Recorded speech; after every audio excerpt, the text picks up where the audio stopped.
তুমি এখন করো, তাকে আমার দল কি স্টেপ না করো, ছাড়বে না তো।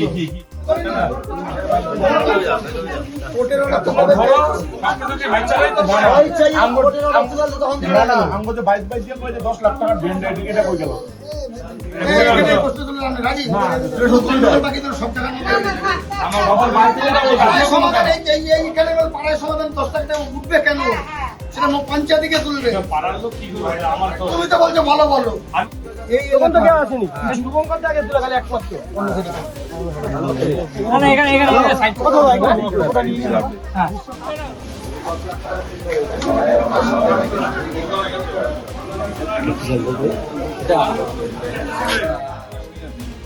কি ঘটনা হয়েছিল?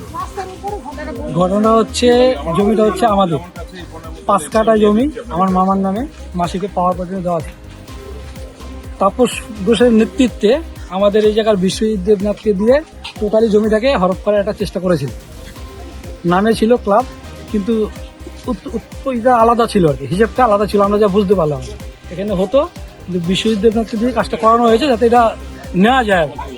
কিন্তু আমরা এই পরিপ্রেক্ষিতে আমরা কোর্টে কেস করেছিলাম। কেস হওয়ার পরেও এরা, আমরা কোর্টের থেকে রায় পেয়েছি, তারপরেও জমিটা ছাড়েনি। তারপরে আজকে আমাদের উপপ্রধানকে বলা হয়েছিল, উপপ্রধানকে বলার পরে উপপ্রধান আমাদের বিশ্বকে বলে বিশ্ব অটোমেটিক এটা ছেড়ে দিয়েছে। এবার এতদিন সরকার চেঞ্জ হয়নি বলে ছাড়েনি, সরকারের আশায় ছিল। আচ্ছা, তার মানে কি তৃণমূলের নেতাদের ছত্রছায়া থেকে আরেক তৃণমূলের নেতা দখল করে নিয়েছিল? হ্যাঁ, তৃণমূলের ছত্রছায়া থেকে আরেক তৃণমূলের নেতা এটা দখল করার চেষ্টা করে।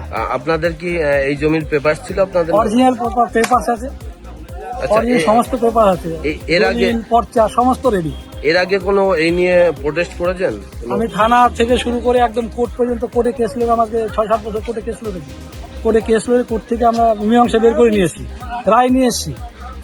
ওদেরকে অর্ডার কপি পাঠানো হয়েছিল যাতে জায়গাটা ছেড়ে দেওয়া হয়, তারপরে ওরা জায়গাটা ছাড়েনি।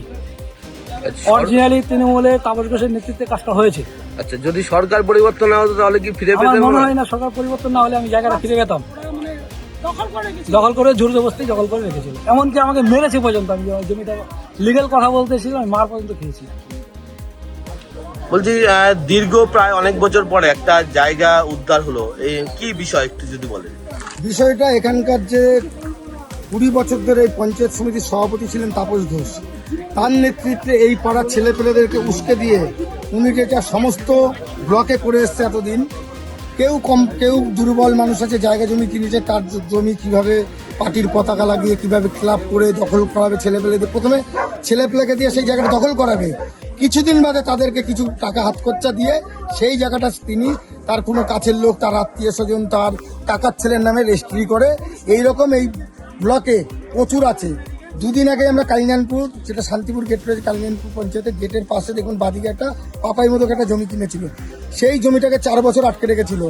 বৈধ কাগজপত্র দেখিয়ে থানাতে গিয়ে আমরা সেই জমিটা, আমরা 4 দিন আগে পাপাই মতো জমিটা তায়েরপুর থানার ওসি জয় দাসের নেতৃত্বে উদ্ধার করে দিই।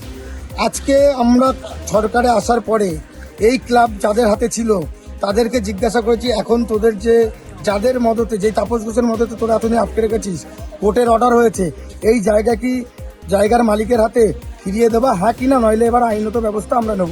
তখন ক্লাব কর্তৃপক্ষ আমাকে জানিয়েছে আমাদের কিছু ক্লাব ঘরে জিনিসপত্র আছে, আমরা আমাদের জিনিসপত্র সরিয়ে নিয়ে, ভাই আমরা কোনো গণ্ডগোলে যাব না, জমির মালিককে আজকের দিনে আসতে বলেছিল আমার মারফত, জমির মালিক এসছে, ক্লাব কর্তৃপক্ষ আজকে জমির মালিকের হাতে চাবি তুলে দিয়েছে। আচ্ছা, তাপস ঘোষ তো পঞ্চায়েত সমিতির সভাপতি ছিল, কিন্তু এই ওয়ার্ডের কার নেতৃত্বে মূলত আপনার হাতে চাবি তুলে দিল, বা এই জমি দখলের মাস্টার মাইন্ড কে ছিল? এই ওয়ার্ডের জমি দখলের মাস্টার মাইন্ড তাপস ঘোষের নেতৃত্বে। এই ওয়ার্ড যেমন বিশ্বজিৎ দেবনাথ ছিল, এদেরকে দিয়ে তাপস ঘোষ করে, আরো পাড়া প্রতিবেশী যারা ছিল তাদেরকে দিয়ে করিয়েছে, এই তাপস ঘোষই করিয়েছে। আচ্ছা, জমি ফেরত পেয়ে যাদের জমি তারা যা ফেরত পেলো, এই নিয়ে কি ধন্যবাদ জ্ঞাপন করেছে আপনাদের? তারা তো খুবই আজকে আনন্দ যে এত বছর ধরে আমরা কোর্টে স্টে অর্ডার বের করে জমি ফেরত পাইনি। বলছে এই সরকার আসার জন্য আমাদের মাননীয় মুখ্যমন্ত্রী শুভেন্দু অধিকারীর অর্ডার আছে, কারোর জমি দখল থাকলে সব দখল মুক্ত করতে হবে। এরা খুবই আনন্দ এই সরকার আসার ফলে।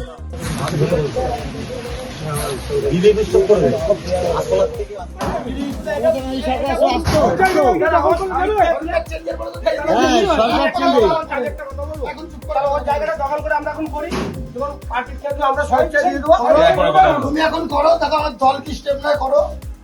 ওদের দল স্টেপ নেয় না, আমাদের দল ছাড়বে না তো। কোর্টের ওরা তো হবে।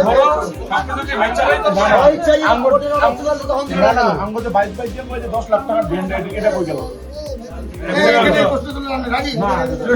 বাকি তো সব জায়গায় পাড়ায় সমাধান, এইখানে পাড়ায় সমাধান 10 লাখ টাকা উঠবে কেন? সেটা পঞ্চায়েতে গিয়ে তুলবে। তুমি তো বলছো ভালো বলো।